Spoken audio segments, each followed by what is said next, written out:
ఏం చేస్తామనంటే కొంతమంది క్రైస్తవుల ఫ్రెండ్షిప్ చేస్తాం. మన హిందూ అమ్మాయిల్ని తీసుకుపోయి పెళ్ళిళ్ళు చేసుకొని మళ్ళీ వాళ్ళ మతంలోకి మార్చుకోవడం అనేది దేవుని నమ్ముకుంటే ఏమవుతారని చెప్పారు. ఏమవుతుంది, జీవితం మంచిగా ఉంటుంది, ఇంకా మీకు సావు మంచిగా ఉండదు. సావు మంచిగా ఉండదా?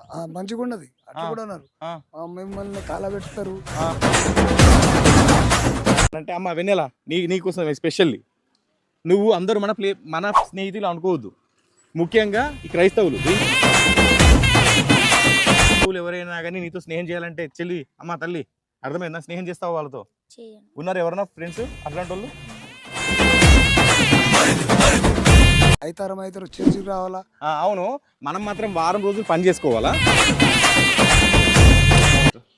ఏం పేరమ్మా నీ పేరు? వెన్నెల. వెన్నెల, చాలా చక్కని పేరు కదా.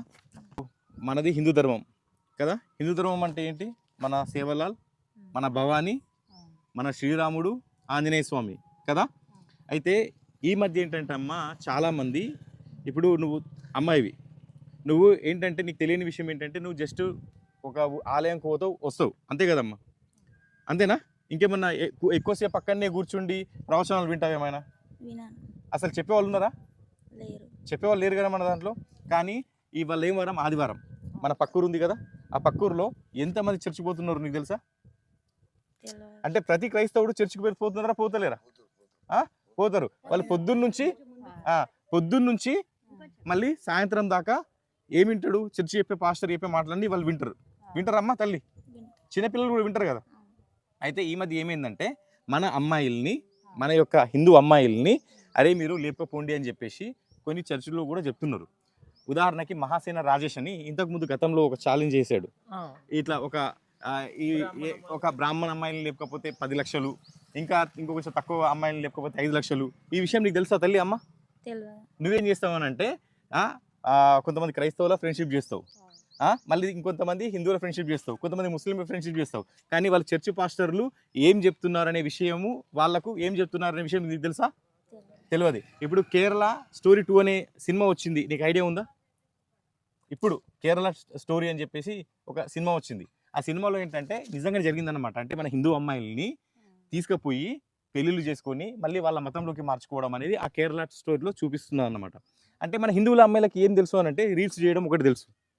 రీల్స్ చేస్తారు, రీల్స్ చూస్తారు కదా, అవి చూస్తారు. కానీ మరి నిజంగా బయట ఏం జరుగుతున్నది? ఈ చర్చిలలో వీళ్ళు ఏం చెప్తున్నారు? పలానా వాళ్ళకి ఇప్పుడు అమ్మ మీకు ఇల్లు లేదా, మేము ఇల్లు కట్టి మన దేవుడిని నమ్ముకుంటే ఇల్లు మీకు వస్తుంది, మీకు పలానా ఆరోగ్యం బాగాలేదా, మా దేవుడి దగ్గరకు వచ్చి మీకు నూనె రాకుంటే బాగవుతుంది. ఇది విన్నారా లేదా మీరు ఎప్పుడన్నా?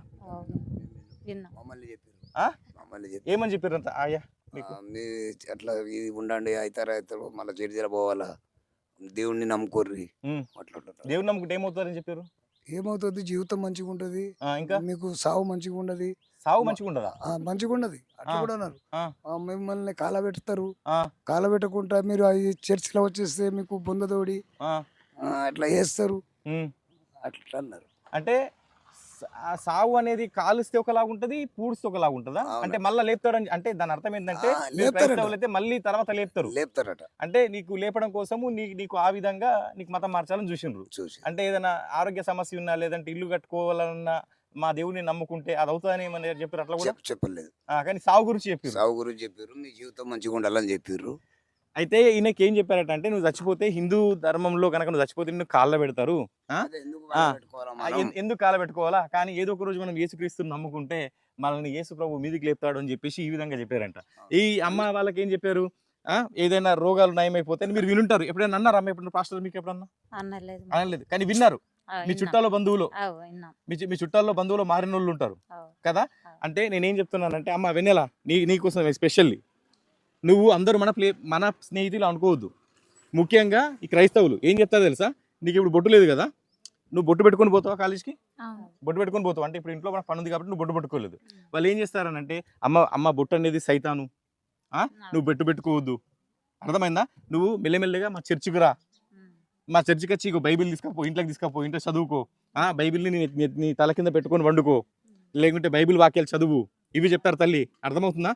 మళ్ళీ రేపటి రోజు అమ్మకి ఏమంటారంటే అమ్మ ఇంటి ముందర ముగ్గేస్తుంది, నువ్వేమేమంటావు? అమ్మ ముగ్గేయద్దు సైతాన్ అంటావు. నీకు తెలియకుండా అమ్మకు శత్రువు అవుతావు. అర్థమైందా? కాబట్టి క్రైస్తవులు ఎవరైనా కానీ నీతో స్నేహం చేయాలంటే చెల్లి అమ్మ తల్లి అర్థమైందా? స్నేహం చేస్తావు వాళ్ళతో? చేయను. ఉన్నారు ఎవరన్నా ఫ్రెండ్స్ అట్లాంటి వాళ్ళు? ఉన్నారు. పేర్లు రేపు ఒక ఇద్దరు ముగ్గురి. సరే చెప్పక వద్దులే, పేర్లు వద్దు. కానీ వాళ్ళు ఎందుకు నీతో స్నేహం చేస్తున్నారు తెలుసా? నిన్ను ఆ మతంలోకి లాగమని చెప్పేసి పాస్టర్లు చెప్తారు. పాస్టర్లు ఏం చెప్తారంటే పలానా వెన్నెల ఉంది కదా, పలానా వెన్నెలతో మీరు స్నేహం చేయండి, ఆవిడ్ని చర్చికి తీసుకురండి, ఆవిడ చర్చికి వస్తే వాళ్ళ అమ్మ నాన్నలు వస్తారు, వాళ్ళ అమ్మ నాన్నలు వస్తే ఆ ఊరిని కూడా మార్చొచ్చు అని నేను టార్గెట్ చేస్తారు అమ్మ తల్లి. అర్థమైందా? మళ్ళీ రేపటి రోజు ఎన్నోసార్లు మీటింగ్ కూడా పెట్టిరు ఇక్కడ. ఏమైనా మీటింగ్ పెట్టారు? ఇదే అట్లా చెప్పాలన్నట్టు ఇక దాంట్లో పోవద్దు, ఇంట్లో పోవద్దు, గుట్టలో పోవద్దు, ఈ పనులు చేసుకోవాలా, అయితారం చర్చికి రావాలా. అవును, మనం మాత్రం వారం రోజులు పని చేసుకోవాలా, ఆదివారం వాడు మాత్రం వాడు గల్లా పెట్టే తెరుచుకొని కూర్చుంటాడు. ఇంకా మనం చేసిన పని మొత్తం తీసుకపోయి వాడికి వేయాలా. ఇదే అందుకే మన అమ్మాయిల్ని వాళ్ళు టార్గెట్ చేస్తున్నారు. కాబట్టి మనం ఖచ్చితంగా ఏం చేయాలి అని అంటే మన ఈ యొక్క సేవలాల్ మహారాజు మనతో ఉంటాడు. ఇప్పుడు మీకు ఇది ఉందా? నాకు తెలిసి మీరు ఇల్లు కడుతున్నారు అనిపిస్తుంది. కడుతున్నారా? అంటే ఇప్పటి వరకు చాలా మంది చూసే వాళ్ళు ఏమనుకుంటున్నారంటే ఇది పూరి గుడిసె అని అనుకుంటున్నారు. నాకు తెలిసి నాకు అనిపించింది మీరు కడుతున్నారని. నాకు నిజంగా తెలియదు మీరు కడుతున్నారని. కడుతున్నారా? నేను ఇంతవరకు ఏంటంటే ఎంతమందికి నేను చెప్పాను అంతమంది ఇల్లు కట్టుకున్నారు. అంటే కొంతమంది ఒక 10 సంవత్సరాలు 5 సంవత్సరాలు పడుతుంది అనుకున్న ఇల్లు కాస్త ఒక 6 నెలల్లోనే అయిపోయింది కొంతమందికి అయితే. అంటే ఎక్కడ అదట చూపించి ఒక్కసారి. అబ్బా ఎన్కిల్లు బ్రహ్మాండంగా కడుతున్నారు. అంటే చాలా మంది ఏమనుకుంటున్నారంటే ఈ వీడియో చూసిన వాళ్ళు పూరి గుడిసె అనుకుంటున్నారు. కానీ నాకు తెలియదు, నిజంగా తెలియదు వీళ్ళు ఇల్లు కడుతున్నారు అనేది. కానీ నాకు అనిపించింది మీరు ఇల్లు కట్టబోతున్నారని చెప్పేసి. కానీ మీరు ఆల్రెడీ మీరు కడుతున్నారని చెప్పారు.